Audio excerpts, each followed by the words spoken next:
আজ আমি এই কচুর ফুলগুলো রান্না করব। এই কচুর ফুল কিন্তু খুবই সুস্বাদু একটা সবজি, যা বিভিন্নভাবে রান্না করা যায়। এটি ভর্তা, ভাজি বা অন্যান্য রেসিপি করে খাওয়া যায়। কচুর ফুল রান্নার জন্য প্রথমে ফুলটিকে পরিষ্কার করে নিতে হবে। এরপর পছন্দসই রেসিপি অনুযায়ী রান্না করতে হবে। আমি প্রথমে কচুর ফুল সংগ্রহ করার পর এর ভেতরের শক্ত অংশটা ফেলে দিয়েছি এবং ফুলগুলোকে কেটে ভালোভাবে ধুয়ে নিয়েছি।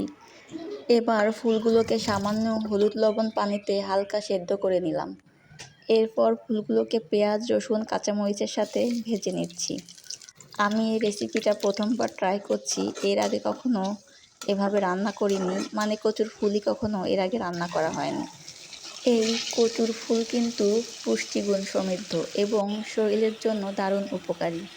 এটি ভিটামিন, খনিজ এবং ফাইবার সমৃদ্ধ, যা শরীরের জন্য প্রয়োজনীয় পুষ্টি সরবরাহ করে।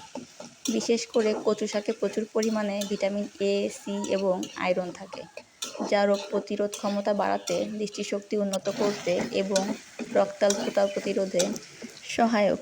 আর কচু শাকে থাকা সকল পুষ্টিগুণ কচুর ফুলেও বিদ্যমান।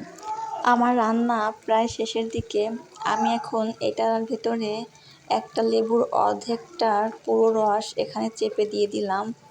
এতে করে এর পুষ্টিগুণ আরও অক্ষুণ্ণ থাকবে। ও হ্যাঁ, আরেকটা কথা, এখন কিন্তু কচুর ফুলের মৌসুম চলছে, তাই আপনারা কেউ এই ফুলের স্বাদ নিতে ভুলবেন না।